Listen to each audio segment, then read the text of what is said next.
Welcome to Bootstrapping the Acton Way.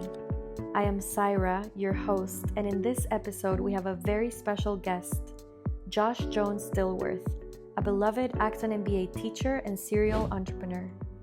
Welcome, Josh. It's so good to have you in this space. We've been wanting to have a conversation with you for a couple of weeks now, and we're super excited to have you on the podcast.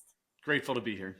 So I would love to ask you some questions today to understand a bit more about your journey with entrepreneurship. I also know that you're one of the veterans of Acton MBA. I know that you're a teacher as well. So I would love to hear your experience, not just founding and running businesses, but in the culture that you see in our community as well. So where do you think would be relevant for us to begin? You know, when I think about Acton, I just always think about the fact that you actually can teach entrepreneurship. Mm-hmm. And that's so basic, but it can be taught. And I feel like forever I'll be talking about the basic premise of it. You know, that, the reason I teach at Acton is because I wish I had it when I was younger. Like, I learned the hard way. I learned the really expensive way. Mm-hmm. And honestly, it's not the best way. And so at Acton, as you know, we give students a simulation of hundreds of businesses, and they get to immerse in those businesses and stand in the shoes of the entrepreneur protagonist at the point of experience, and usually at the point of a big decision or a big action. And so when you graduate Acton, you've had so many simulator hours. It should feel like you've operated or co-operated hundreds of businesses. And so you can sort of bend time and bend experience, and you really can teach entrepreneurship. And a lot of entrepreneurs that I know are sort of skeptical of that idea. Like, can you really teach it? Is it really a science? Is it really communicable? Is it really relatable? Can you break it down? Do the tools and frameworks really work? And it really, really does. And so I just know so many entrepreneurs who have learned the hard way or never had the tools and the frameworks that Acton students have. And so not only is it really possible, but I continue to think it's really important that we get Acton out there as widely as we can, not just because the outcomes are better, but because there's a lot of people, I think, who are entrepreneurs and they don't really know it yet, or they don't have the opportunity to learn. And so they play smaller than they might otherwise, or they talk themselves out of a big ambition or a big change that they could contribute because they feel like the learning curve is too steep. And so I care a lot about entrepreneurship education. And there's not that many MBA programs that do it well. Like of us Acton teachers, like, I don't know, we're pretty snobby. Like, I don't care at all about Harvard or Stanford. There's one, like, if I was sending my own kids to an MBA program, they would go to Acton or they would go to Babson. And those are like only two options I'm interested in. Babson is the only other school that teaches actual real world entrepreneurship education. And I always joke that I think like Harvard and Stanford prepare you to be a consultant at Accenture or McKinsey. That makes a lot of sense. And I would love to know how you even found out about Acton. Were you ever a student? I was not a student. Okay. Golly, that's such a great question. Okay, so my memory is that Stephen Tomlinson, who is one of the original founding teachers of the Acton program, who's a dear friend, we go to church together. We've done a lot of nonprofit work together. He and Robin Bruce, who was then at that time the CEO of the Acton MBA program, Robin was a graduate of the program. Do you want to hear this story? It's kind of interesting. So like they invited me to come to this like day-long thing to investigate whether or not you might want to teach at Acton. And so I come into the room and honestly, I was so intimidated. Like, the room was full of, I was floored at the quality and honestly the fame and the success that was in the room of who was even considering this.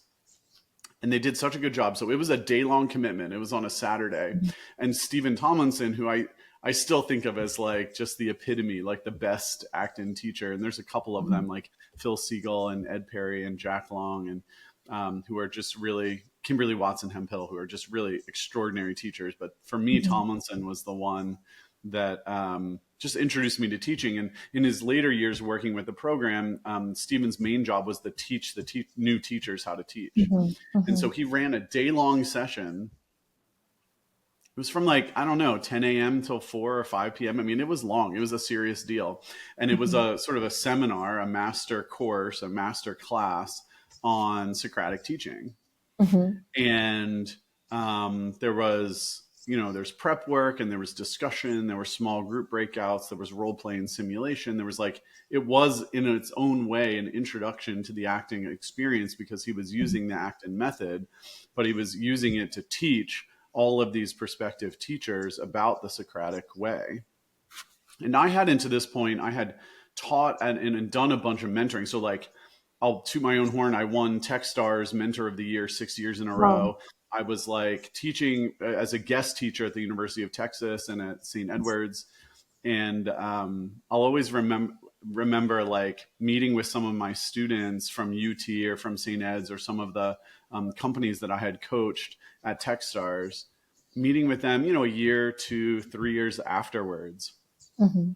and they remembered nothing. What? And it felt like I had had no impact on them. That's crazy. And so the reason that Stephen invited me, and the reason that that Robin invited me, is because I had articulated this frustration that I felt like, Mhm. I mean, and I was lecturing. You got to remember, I was like so impressive. Like I was a great lecturer, and it was very clear that it was not working. Mhm. And so I'd complained about this to Stephen and to Robin, and they had said, "Well, you need to come. You need to learn the Socratic method, and you need to come to Acton." And Mhm. of course, Mhm. you understand, but others listening may want to understand sort of the theory of Socratic. So like the general idea is like, if you can have a master apprentice relationship, that's the best. Mhm. Master apprentice is still the best way to learn anything in the world. But the problem is it's not scalable at all. Right. And then at some point, like with a room of 200 people, you have to do lecture. You don't really have a Mhm. choice. Mhm. So in the low end, you have master apprentice, and at a certain volume, you're doing lecture no matter what, and there's not Mhm. really a better way. But in between, we have this idea of Socratic teaching and learning, where I can give you a first person or a first-hand experience. Mhm. It can be immersive, it can be experiential, it can have a lot of the flavor and the tone and the lessons of master apprentice, Mhm. but at 20 people in the room or 30 people in the room. I think you could do Socratic with 50 or even 75 people in the room. Wow. That's amazing. The biggest acting class I ever had was 35. So Wow. like, How and how did it that worked great. feel? I mean, it was intense. Managing the share of voice as a discussion leader Mhm. was hard, and Mhm. making everyone feel included was hard. Mhm. But man, we flew. And so what's so great about acting too is like, of course, the first couple classes in a semester when students are first learning to be this way with each other inside of a classroom, it's awkward, and they fall back into bad habits. But once a Yes. class is really trained and acclimated in the Socratic way, you can fly, and the Mhm. rate of lessons and the depth of lessons is so much more profound, and more importantly, they remember it. It's a way of getting stuff into your head and keeping it there that lecture just does not do. And so Mhm. we go through this whole day with Tomlinson, and I mean, honestly, I would have paid $10,000, $15,000, $20,000 for this day. It Wow. was world class free training. It was outrageously good. Mhm. But it also made it clear, and this was obviously part of their design, but it made it clear that teaching and acting and learning to teach this way was a real big commitment. Mhm. It's Mhm. honestly still today the hardest thing I've ever done. Tell me Teaching and more acting about is that. harder than any business I've started, Why? because it asks you to be a totally different way. I'll get into Mhm. that. Yeah, let's talk about that in a second. I think Okay. it's a useful and interesting conversation. To wrap the previous part, like at the end of the day, we're all exhausted, And Mhm. Robin says something that the tune of like, okay, so now you have all had a great introduction into what Acton is and how it works and what Socratic teaching is like. And so I'll be visiting with all of you afterwards to sort of discern whether or not you might want to move forward in Mhm. the training process to become a teacher, which is a multi-year thing. Mhm. But we want active, successful working entrepreneurs teaching here, which is so Mhm. differentiating. Babson has Mhm. that too. Mhm. But everyone else is retired or they're an academic or they spend most of their Okay. time in research. It's so rare, and I feel such a privilege, honestly, at Acton because I would not be allowed to teach anywhere else. Like they'll let me guest lecture somewhere, Okay. but typically in the US with accreditation rules, you have to possess a degree one higher than the one you confer. And I don't Mhm. have a PhD. So Yeah. they're just a privilege that I get. Acton is the only place I get to teach, and it's the only way I can teach in the way that we do. So it's a great privilege. Mhm. But anyway, so then 2 or 3 weeks later, there was a follow up meeting that was like the launch of the training process. And so Mhm. in the original room, there had been, oh my gosh, 35 people of extraordinary caliber. Mhm. At the follow up meeting, there were five. Wow. Because And this of was how big of a commitment it was. Yeah. And Mhm. just to be clear, because they're like this, and Acton people, Stephen and Robin loved that fact. They Okay. loved that they had scared everybody off Okay. because it was like, look, you have to really feel a calling here to put in the Yeah. time and the effort and the energy, and it's going to be a long journey. And they wanted to and so the five of us who began with that cohort, and they would onboard a new cohort every couple of years, and so there were more recent teachers who were also training, but were a few years ahead of that cohort. But there were five of us that started out of the 35, and that just underscores, I think, like how high the interest was. But yeah, it's not a trivial commitment. It's really hard for a couple of reasons. Like I think the number one thing is that the space of where a discussion can go in a class when you're doing a case, the space of it, the surface area of where you can go is massive. Mhm. And so in a 90-minute class, the class is going to take the discussion where it needs to take it. And I would say, as a estimate, in a given 90-minute class, you will only cover about 20%, maybe 30% of the available surface area of that case. Mhm. And so, first of all, as a teacher, as a discussion leader, you have to prepare the whole 100 Mhm. Mhm. so that I'm ready for anywhere this thing goes. I and love I'm that. and I'm comfortable, right? So, Mhm. Acton students will prepare, a case for 2 to 5 hours, depending Mhm. on the case and the setup. And teachers spend just as much, if not more. The Okay. first time through, I would spend more than that. I would spend like 10 hours prepping each class. Wow. Just to make sure that you're covering all the different angles that the discussion can go. Yeah, totally. And Mhm. and like once you teach a class a second or a third time, it's not 10 Mhm. hours, right? Then it would be like Right. 5 hours and then 2.5 hours. But it's still really important to prep. This is one of the greatest lessons from Tomlinson. My favorite case to teach in Acton is called Cleveland Clinic. Okay. And I had taught Cleveland Clinic several times.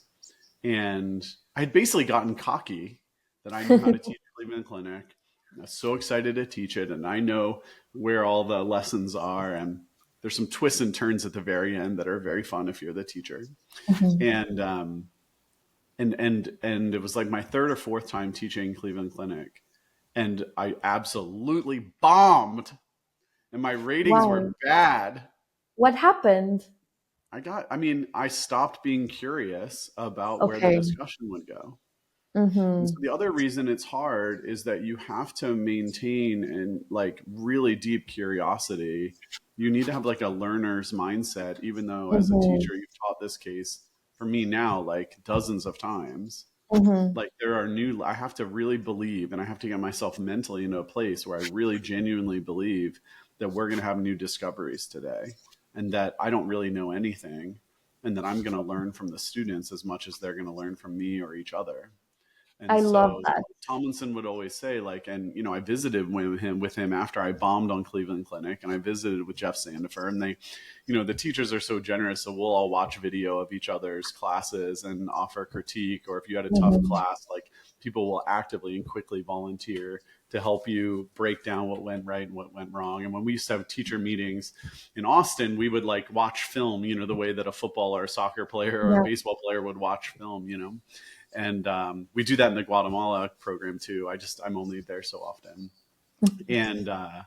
and yeah, like I'd come into Cleveland Clinic thinking that I sort of knew all the answers, I knew the shape of the discussion, and I Mhm. was just going to lead everyone where they needed to go, as opposed to coming in truly open.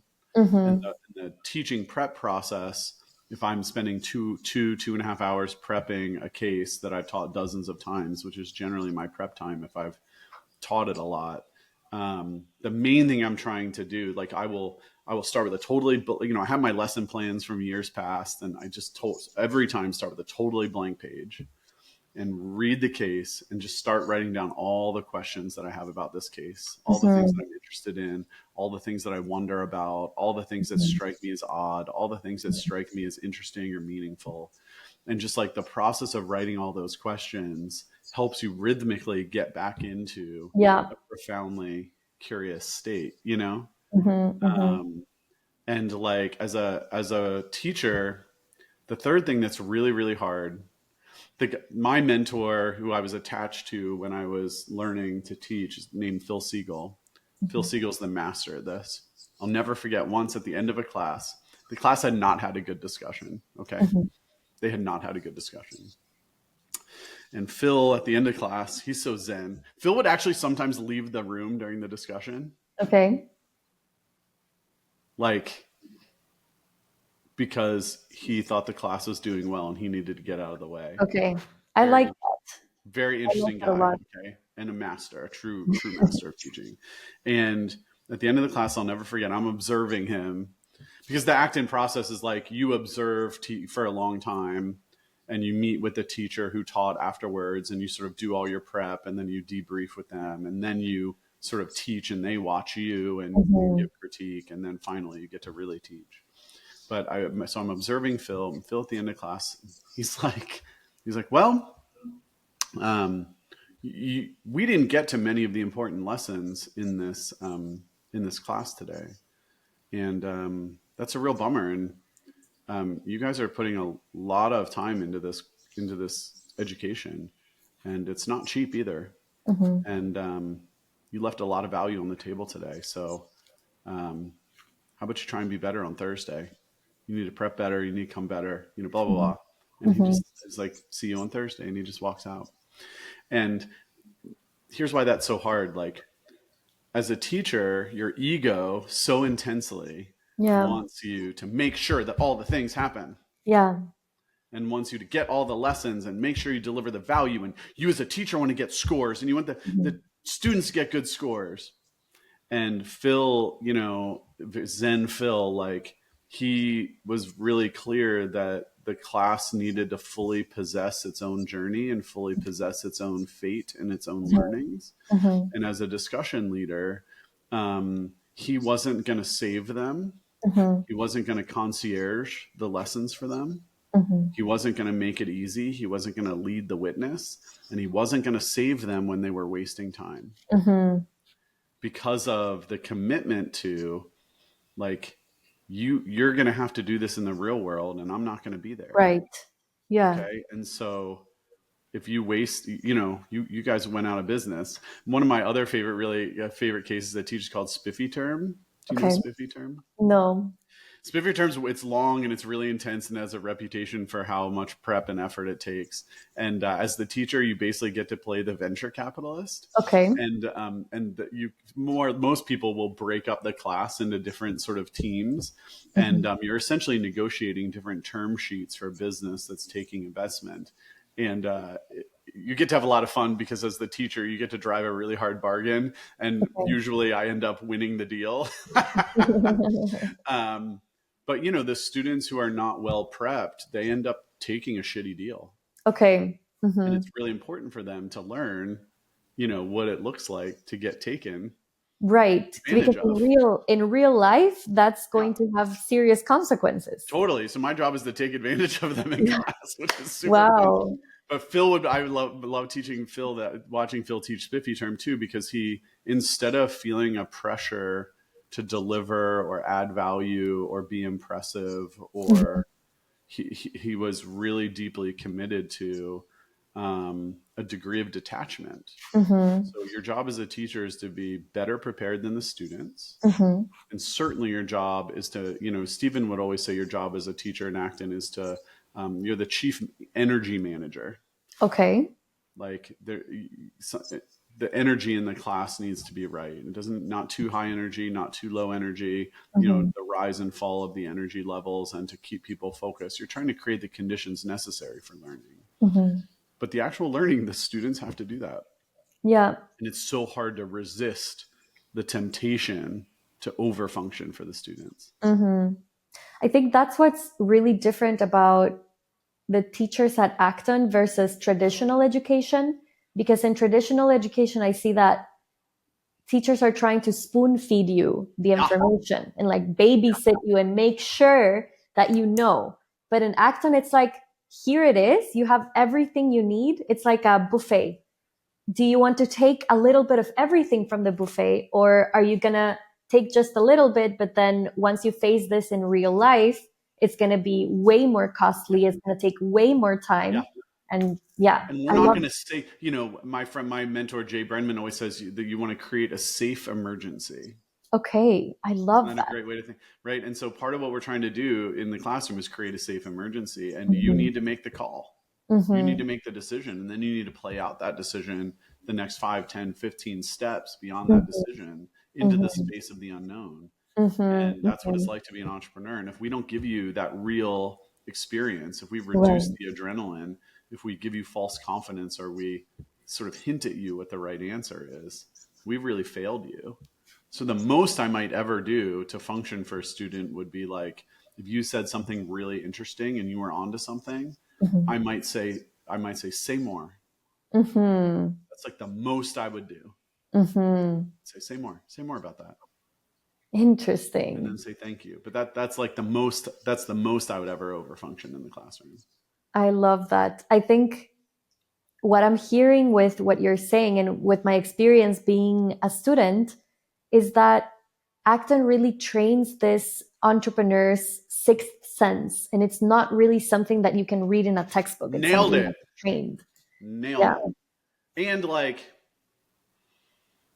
it also promotes habits of collaboration, right? So like Mhm. my favorite moment in an acting classroom is when someone says something to the tune of, I retract my previous statement. Okay. They're changing their mind is what they're Yeah. doing, Yeah. right? And so to Yeah. convince and be convinced, Mm-hmm. Mm-hmm. and that's sort of, I used to think and now I think, and allowing yourself to shape your colleagues' thinking. And so there will be a lot of discussions where it feels like a boardroom really feels, where it Mm-hmm. feels the way that an executive team or an executive leadership team meeting would really feel, Mm-hmm. or a department meeting, a sales meeting, a marketing meeting, a negotiation with an investor. Mm-hmm. And it's not just you, it's the way you interact with your co-founders or your co-executives. And Mm-hmm. a lot of Acton students end up founding businesses with each other, Mm-hmm. because it's really hard then to work with folks who aren't the same way, right? And Right. when you leave Acton, you are prepared. Mm-hmm. Like Acton students are the most prepared people you've ever met in your life. I And love. Acton students are fierce. Mm-hmm. They are so willing to agree and disagree. Mm-hmm. They're also willing to change their mind. They're Mm-hmm. disciplined about evidencing their opinions with data and case facts. Mm-hmm. And yet they're really open to exploration. Mm-hmm. And so like I run my own executive team like an acting classroom, honestly. Tell me more about that. I'm really curious about your If you experience. sat in on my executive team meeting that we Mhm. have twice a month, you would be like, I know, I've been here before. Wow. Right? It's a lot of agree or disagree, like A/B questions, voting Mhm. on stuff, like, Mhm. role playing, how Mhm. certain things could go. Mhm. Mhm. Um, the methodology works for real life too. Mhm. It works for real life too. That's amazing. So I would love to hear more about your journey as an entrepreneur and maybe some trials and tribulations that you've encountered along the way. Hmm. I feel like the honest truth of it is the trials and tribulations I've experienced are the hardest ones are like in the last year. Okay. Wow. I'm having them right now, and that's true of a bunch of acting teachers right now. So Mhm. I think it's a really difficult world right now, Mhm. actually. I'll talk to you a little bit about sort of how I got started as an entrepreneur, and then yeah, I think it's useful to talk about like recent failures. Yes, please. I'm getting you the freshest possible. I feel so We fortunate. made layoffs this year at JDI for the first time in 17 years. I've never done layoffs Wow. before. Wow. What kind of business do you run? Okay, so here's my world. My world is the science world. Mhm. And there are three parts of that that are sort of my business system. Mhm. There's a consultancy. So think like an elite boutique focused on science and science companies. Mhm. And that's called JDI. Mhm. And the JDI helps scientists make companies. So Cool. let's say you were an academic and you had a breakthrough, or maybe you're an inventor in your own garage, or maybe you're at a nonprofit institute like the Allen Institute, which is a client. Um, they've had a breakthrough, and sometimes it's easy to explain. It's something like we're making leather like from plants, Okay. Yeah. and that client, like their leather is like in Porsche cars and it's being used by Ralph Lauren, and it's this Mhm. big company now. But so circular manufacturing, no plastics, no pleather, real leather from plants. And Mhm. also they have a second material now that is like you'll love this, 100% cotton, Okay. but has all of the performance characteristics of like Lululemon shit. What? Isn't That's that cool? It's amazing. called Clarus, Clarus. We Wow. named that, and Clarus is just coming to market, and it's very exciting. So what these guys do, it's science. So what they do is like, how it's the best way to describe it, like they're welding different materials together Mhm. at the molecular level to create new materials Mhm. or to modify materials. So not that different from like the way we might edit genes in this Mhm. sort of creative bioscience area, but Mhm. imagine editing materials and the properties of materials to have different things that we want them to have or not have. And Mhm. so this is Mhm. a materials company called NFW. But their science is relatively easy to explain. Okay. Then we might have another client like called Fusionaire, where it's harder to explain unless you're real deep in stuff. So like they've had a black swan event in chemistry. They figured out how to do catalysis without high temperatures or precious materials. This has massive ramifications for everything from like fuel desulfurization to making batteries to labeling ligands in cancer therapy. But this is like a chemistry thing that changes the whole world of chemistry. Mhm. And so they've had a breakthrough. And then the question is like, how do we commercialize this? Right. Who's the customer? So what I teach mostly in Acton is I teach in customers and I teach in opportunity. Mhm. So customers, if you're listening and you don't know about this, customers is sort of like getting customers, keeping customers, getting rid of customers, what Mhm. to do with bad customers, what to do with great customers, how to get customers to bring you other customers, everything customers oriented. And then I teach an opportunity, which is like, should we do this business or this business? Should we Mhm. launch this product or this product? Should we buy a business? Should we kill a business? What should we shut down? What should we keep? What should we modify? And so you're constantly assessing opportunities and weighing them against each other. And so Mhm. that's what I do professionally with scientists.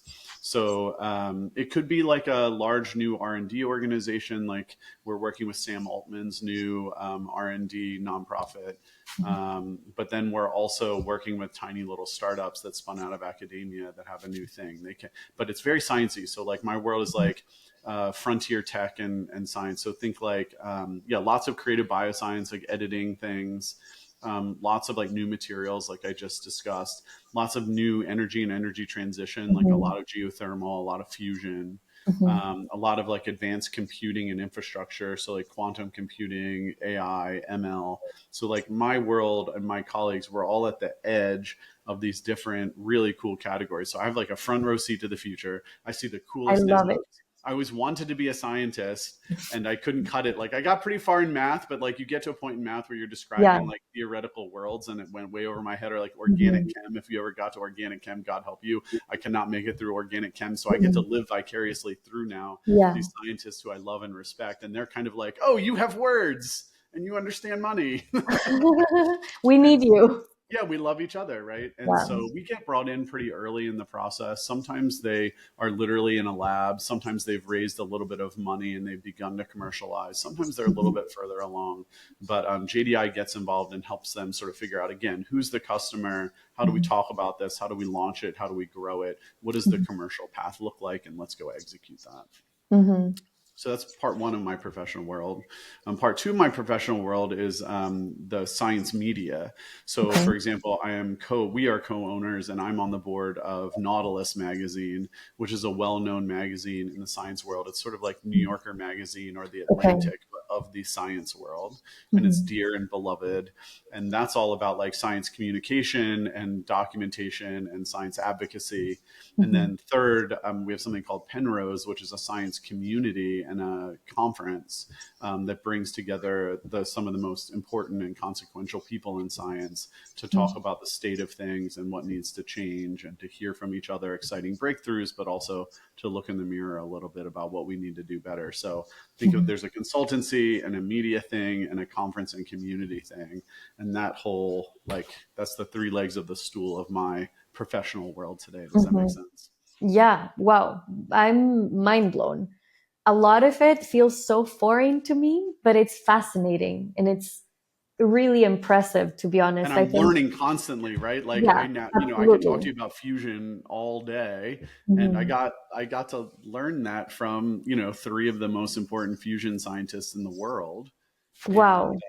we've now done a bunch of fusion work, so like JDI is known for our clients in the fusion space, and so it like sort of compounds. But yeah, we get to be part of these precedent setting technologies or precedent Mhm. setting companies. It's a wonderful life. It's a truly That's wonderful life. super I got exciting. started in entrepreneurship in a totally different way. So Mhm. I am at my root ultimately a storyteller, and so way back when I was a baby, I went to film school in New York, Mhm. dropped out of film school because film school is bullshit, and I'm happy to talk about that. We raised money, we made films, we did the festival circuit. We did just well enough, like that we would have been allowed to keep going. Like we gotten to a couple festivals, won some awards, but we didn't do so well that it was like an overwhelming success. Mhm. And Nick, my partner at the time, and I decided to walk away from the film business in large part because we didn't like the culture and the people in the film Mhm. business. And I'm happy to talk more about that too. But I was learning entrepreneurship even though I didn't know I was learning entrepreneurship. I was a producer. Nick was the writer director. So the Mhm. producer is like the CEO of a film. Okay. And so if you're the producer of a film from the very beginning, you're sort of identifying the concept, working on the script, getting the creatives in place, you're raising money, you're hiring the team, you're overseeing the creation of the film, Mhm. then you're doing all the marketing, then you're doing all the sales, whether that's to a Okay. big distributor, and then you're collecting all the money and managing the residuals. So like every film is actually a startup. Okay. Mhm. And so little did I know, but every film we made was its own entrepreneurial journey. Mhm. And so that's how I learned the hard way, what it's like to do every phase of the entrepreneurial journey just repeatedly over and over for Mhm. every film. And so by the time we walked away from the film business, I had this incredible entrepreneurial base that I had gotten sort of orthogonally or through the back door, like by accident through Yeah. making films. But I still, like, honestly, a lot of the lessons that I learned, like, I hired my first people making films. I fired my first people making films. I learned how to Mhm. raise money and how not to raise money. I learned Mhm. all about marketing. I learned all about product and iteration and customers. And it was an education, like on like a very accelerated education in many ways. And so that was my first entrepreneurial endeavor. And over the years, I've co-founded a bunch of different things, like a healthcare company that does like AI stuff for clinical trials, Mhm. different media organizations like online newspapers and Okay. magazines, different conferences and communities, different product organizations. I'm happy to talk through all of them. but it was really film. Like film is way more entrepreneurial than you think, and film, I always think film was my entrepreneurial education. That's wild. I love working with creatives. I'm in branding and digital marketing. But I never thought about film as an entrepreneurial journey. And I didn't think about the fact of producing a film being like a startup. And it's Yeah, such an yeah, obvious every bit of it, analogy. right? If That's you know amazing. the acting curriculum, right? So like if you it has every Yeah. part of the acting curriculum in it. It's That's got every amazing. phase. Yeah. So, So, but I didn't know. You know, I had mentors, and we had some professors from NYU that helped us, and I had good people to lean on. But I had no formal education. It was pure trial and error. wow, you're one of the lucky ones too, because we talk with Hugo all the time about the crazy stats of how many startups or what's the percentage of startups that actually makes it. And I don't remember the exact number, but it was something very small. Yeah. And yeah, I'm not remembering right now, but it's something like, It's exceedingly small, and we obviously see that in our yeah. client base at JDI too. Mhm. Like, you know, a Mhm. lot of these things are extraordinarily high potential, but they don't find a market, or it's a lot of like, I would say in my experience, the reason things fail is one of two things. One, you get the timing wrong, which you Mhm. can't always control, and when you get the Mhm. timing right, you got to go. And we all think we're always getting the timing right, but we're seldom correct. Uh-huh. And then the other reason things fail is like I would it's messy human stuff. Yeah. It's drama between the founders. It's drama between the founders and the board. It's yeah, poor communication, poor execution. Left hand doesn't know what the right hand's talking about. Mhm. Disagreements about where to focus or how to grow. It's all messy human stuff, and I think it's less common. That part is far less common in businesses run by Acton students because they've not only sort of been tested in fire already, but they Mhm. know how to communicate and collaborate in groups. Whereas I think like in many startups that I've seen fail because of sort of emotional or psychological collaboration or communication issues. Mhm. Yeah, folks, their adrenaline's really high, understandably. Mhm. Um, you know, there's always more to do than you have time. Yeah. And, you know, prioritization's really hard. And you might be working your butt off. You might be working 80-hour weeks or 100-hour weeks, but you're working on the wrong things. Mhm. And I feel for those entrepreneurs because it's only their first or their second time through it. And Mhm. I had the privilege with movies of, you know, making a whole bunch of them. And with Mhm. acting students, you get hundreds of simulations, and so Mhm. acting students absolutely still make mistakes, but they make new mistakes. Yeah. They don't make old mistakes, and they don't make cliche mistakes, right? Like when an acting grad visits with me about a pickle or a problem, it's Mhm. always interesting because it's novel. It's Mhm. not something even I would have seen coming. So I it sort of love like that. raises the floor significantly, you know? I love that. I think it also makes, I think Acton as a community, we have this like hunger for adventure and for the Yeah, unknown. So yeah. it's almost like, ooh, new challenge to tackle. So One the hundred. attitude is different. Yeah, I totally agree. I think Acton students too are just since the opportunity piece came up. I think Acton students are just also better at picking opportunities. Mhm. That's part of the science of entrepreneurship. I think a lot of the science of Acton is an opportunity, which is Mhm. like picking what to work on is actually a science. Mhm. And some Mhm. of that science is your own personal calling and Mhm. your sort of deep personal identification with a problem or a solution, and what customer, I always say, like, what customer are you called to serve? I love that. The best Yes. way to think about it. But there's a Mhm. lot of science to picking opportunities too, and a lot of entrepreneurs work on something because they themselves experience the pain point, which is the Yeah. shit way to decide to Yeah. work on something, or just something came their way Mhm.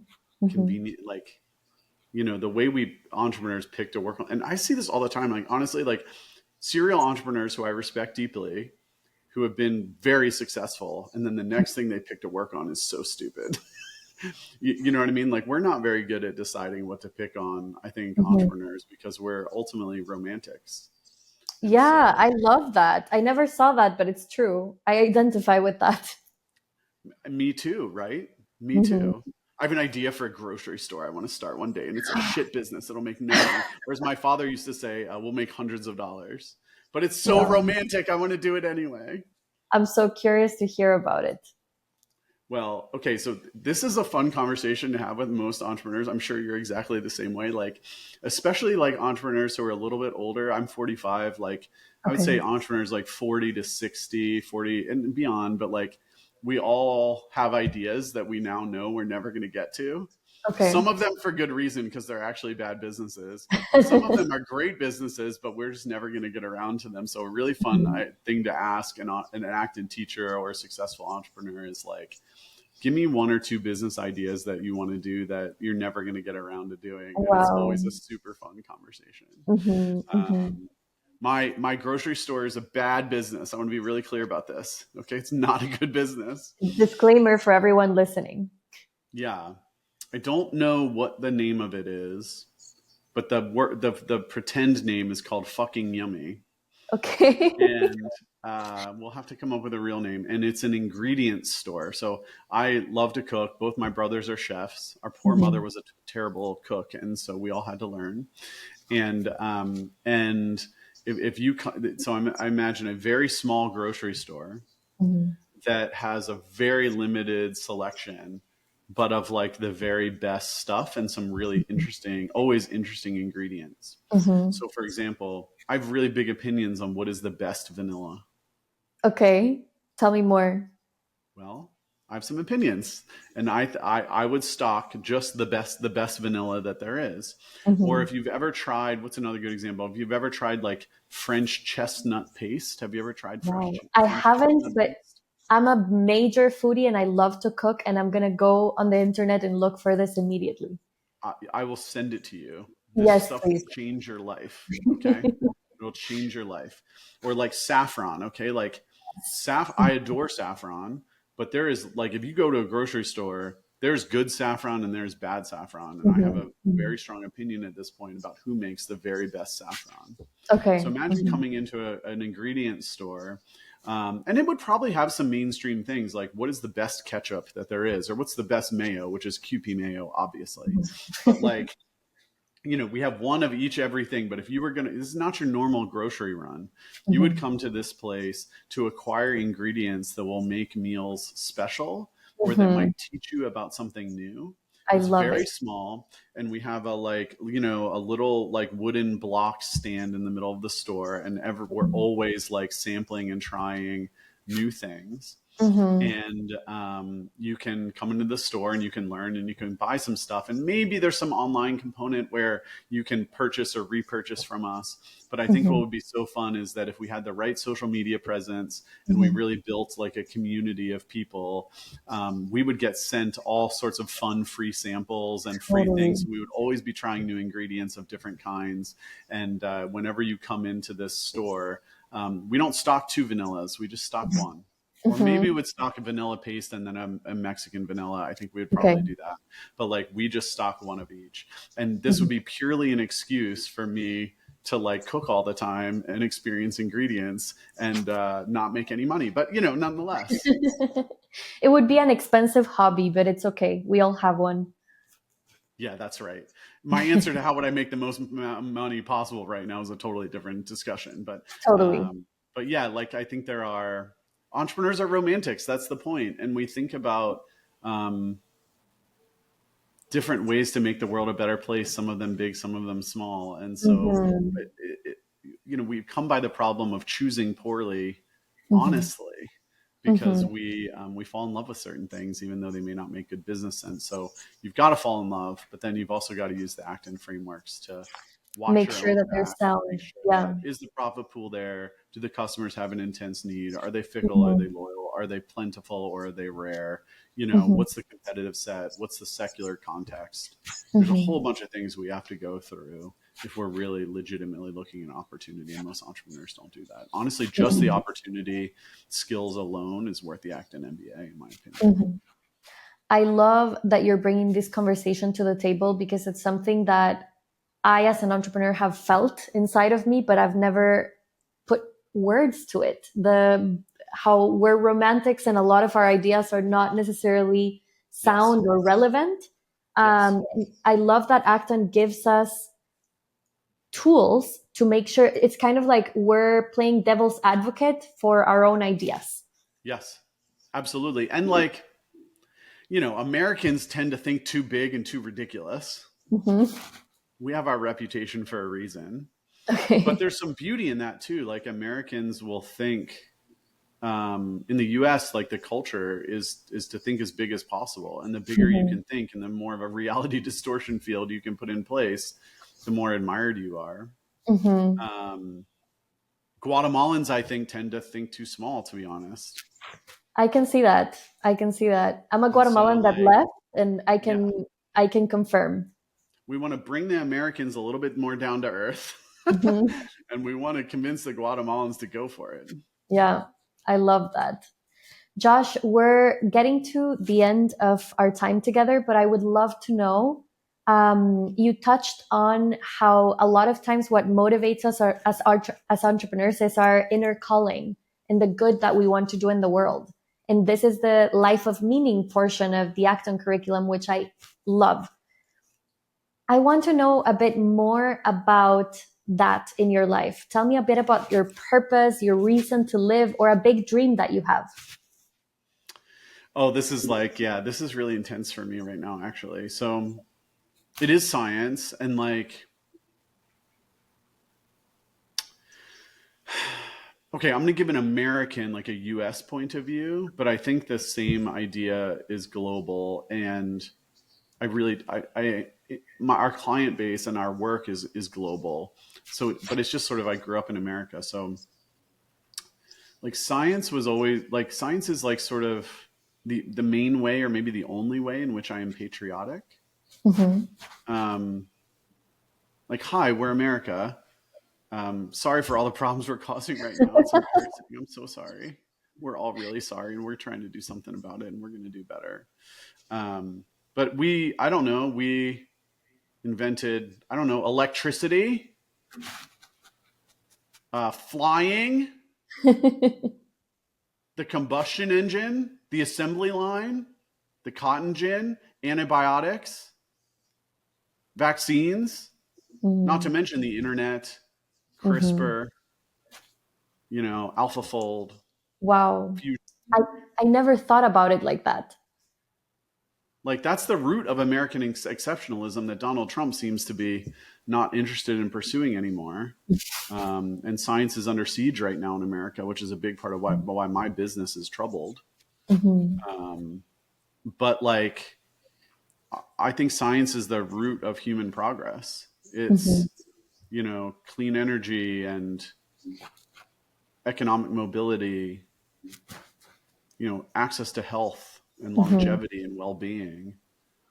And yeah, I think it matters, first of all, like to the patriotic point, I think it matters that the internet was invented in America and not in Russia Mm-hmm. Totally. or in China. It would be censored. It'd be a different world we'd live in, right? Yeah. So I think that really matters. But so as a macro thesis, that's sort of like where my purpose comes from, is like a deep belief in the essential role science has to play in human progress and flourishing. Mm-hmm. But like that's not what gets me out of bed in the morning. That's just sort of like the general reasons I believe in the work. I Mm-hmm. really like what I said earlier is like the best advice I could give anyone who's trying to figure out their career, whether they're an entrepreneur or not, which is, again, what customer are you called to serve? Mm-hmm. And so I feel very called to serve the scientist who I adore. Mm-hmm. And I think scientists ought to have more power. Mm-hmm. I think they ought to be richer. I think they ought to be treated like Michael Jordan. Mm-hmm. I think they ought to be elected to government more often. Mm-hmm. I think they ought to. I think scientists, um, their profile, um, yeah, the more the better. I think scientists should run the world, and scientists are, you know, the scientific method. God forbid we use that more often. And so, like when I meet with scientists who are like deeply curious people who are making discoveries about the way the world works and the way that it could work. Mhm. But they don't typically have any entrepreneurial training or often much business sense. Mhm. Some of them do, some of them really do. And that's getting better. Like we're trying in general to teach entrepreneurship to scientists. That's a really important Mhm. intersection in my mind. So it's Mhm. getting better. But serving that customer by helping, what most scientists want in the world is not money or prestige or power. They want their science to get out there. Yeah. They want their Yeah. science to change the world. They want the positive effects. And so helping, and I can't tell you the number of things I've seen in a lab that are like on the shelf gathering dust, you know what I mean? That didn't Mhm. get out, that are world Mhm. changing. Like Wow. we always need new science, and there's a lot of big problems right now. And the pace of Mhm. development in science right now is breathtaking. It's very Mhm. exciting, but there's also just a lot of stuff in science that never found its way to a market solution. Mhm. Mhm. And that's really sad. And Mhm. so like what gets me out of bed in the morning is thinking about that scientist and that human that I really love, I adore. I can never stay mad at them. Mhm. And like if I spend my whole life trying to make their life better, trying to make them more powerful, trying to make them more effective, trying to make them more prolific, trying to make them more impactful, I'll feel really, really happy about it. And so instead of thinking about what you're passionate about or what's a big profit pool or, Mhm. what industry are you attracted to? You know, these non-acting MBAs, this kid said to me the other day, he said, I want to get into startups. And I said, what? This is not an acting kid. I Yeah. want to get into startups. I was like, are you, what? I really went at him then. I was like, what are you talking about? Okay, so let me be really clear. Startups are a tool of last resort. Mhm. Startups are what you do when you can't solve the problem any other way. Mhm. Like you shouldn't want to the world does not need more startups. Okay. That's true. Like a startup is an act of desperation is what that should be. And also startups are not an industry. I think Right. increasingly startups, it's seen as a gold rush, Mhm. particularly right now around AI, which is for sure a bubble. I've Mhm. been doing AI Mhm. since forever. We launched and named Siri. Like that's how far back I go in That's AI. crazy. And like I've been around AI since forever, and yeah, we're in a bubble right now. That's a whole separate conversation. Mhm. But like, yeah, that you would want to start a startup is that's not what. And the reason I was so frustrated by this kid who was saying I want to start a startup is that he was making an entrepreneurial decision or trying to make an entrepreneurial decision Mhm. from his own sort of aesthetic point of view, Right. as opposed to I'm like, go out into the world and fall in love with some customers, and then we can talk. Mhm. Okay, and So, like mhm. the anchoring in the customer is the way to decide what to do. Like that's the first step. And if you're Mhm. lost in your career, or you just sold a company and you don't know when to start next, go start spending time with customers. Mhm. And Mhm. which customer are you called to serve, I think is the ultimate entrepreneurial question. And if the Mhm. customer you're ultimately called to serve is yourself or your Mhm. friend, Mhm. you're not ready. Yeah. I wonder what was so attractive to him about startups because it's such a broad thing too. It's like a startup is just the container through which the solution is delivered, but it's like, I mean, I get it, right? In our culture, like taking control of your career and being your own boss and having, in theory, the mhm. freedom and the independence, that's sexy, and I get how Yeah, that's attractive as a lifestyle. But I think mostly people who want to start startups, their main objective is to get rich. right. Yeah. And I don't know one person who's ultra rich, and I know a lot of ultra rich people who got ultra rich specifically by trying to get ultra rich. It's a byproduct Mhm. Mhm. of serving a customer extremely well and for selling something for more than it costs you to make it a lot of times. And the Mhm. only way you can do that is if you have a customer that is ravenous and Mhm. Mhm. really solving a need, an order of magnitude better than the competition. Mhm. And so like, yeah, I think a lot of people who want to start startups, what they really do is they have dollar signs in their eyes, Yeah. and they have a Yeah. friend or they heard a story, someone sold their startup and they're jealous or enamored with the lifestyle or the money or the whatever else. I love Mhm. acting teachers for this reason. Like acting teachers are some of the richest people like on earth, and you Mhm. would never know it by the way they walk around the world or the car they drive.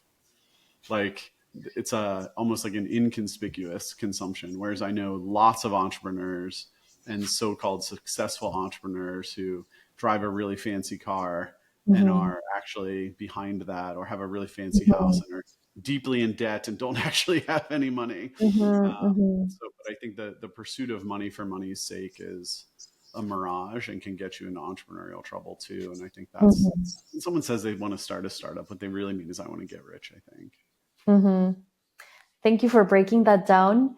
Is there anything else that you want to leave us with before we close this conversation? And Josh, I just want to say you're an absolutely brilliant and eloquent mind, and there's so much more to explore. So I will definitely send you an invitation Yeah, to have me continue back. the I would conversation. love to continue the conversation Yes. anytime. In terms of things to leave the group with, gosh, I might just return to the point of my own like recent troubles and failures, and I'll give a little bit of detail on it. But like, it's funny, like it never stops, Mm-hmm. and so like entrepreneurs' relationship with failure and strife and struggling is just is utterly unique. Mm-hmm. And really big picture, the only way I've been able to get through all the troubles we've had is because of like deep lifelong relationships with other entrepreneurs. Mm-hmm. Like it's part of what you need as a group. I'm a big fan of things like forums and masterminds. Mm-hmm. I think acting gives you a container and a group of lifelong sort of fellow travelers along the entrepreneurial journey. But I've leaned more on my cohort, um, the closest of whom are other acting professors, actually. Mm-hmm. Um, but I've leaned on them more intensely in the last year than I have really ever. Um, the reason my businesses are struggling is because science is struggling. Yeah. So, over the last year and a half, the amount of funding that has been canceled or removed, in the US in particular, but also worldwide, is profound. And people are really questioning science. And there's a lot, like, people are shooting guns at the CDC in Atlanta in America. It's insane.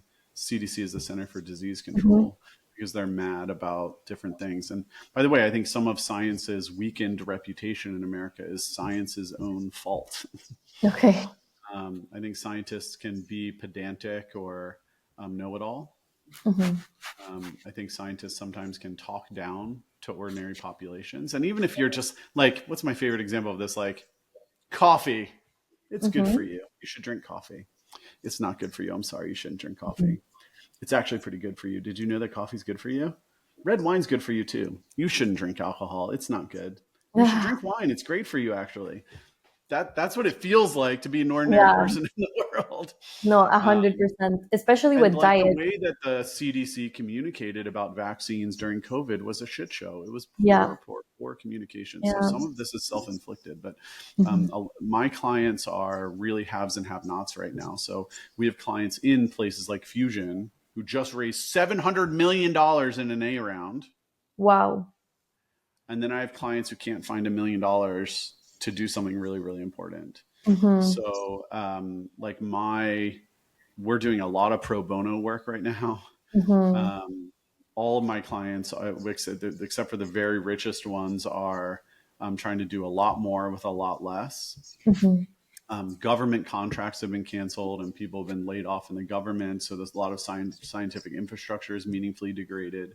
Mm-hmm. We work with a lot of scientific philanthropy, and they're trying to come in and fill as many gaps as they can, but they can't. There are Mm-hmm. for sure certain things in the science world that are dying right now that should have died. Like we don't want to like dance too much, but like there's some things we can leave behind or remake, and the opportunity to have a blank slate is actually a good thing. But by and large, like, a lot of scientists are out of work in the US. A lot of scientists are leaving the country to go to other places where they feel that they have more freedom, which is Mm-hmm. ironic. And yeah, the amount of money in the system is really, really low. And so the need for what JDI does is greater than ever. But, our clients' ability to pay and, if in the cases where we hold equity or we make an investment, the exits are not really forthcoming. Yeah. And the liquidity is not there, and or the revenues or the growth are not there. So my sector, this is the first time in 17 years of doing science, really 25 years, but 17 under my own company. It's the science has always been in a great position. Science has always been making progress and well invested and taken care of. And it's the Mm-hmm. first time that my sector is really suffering.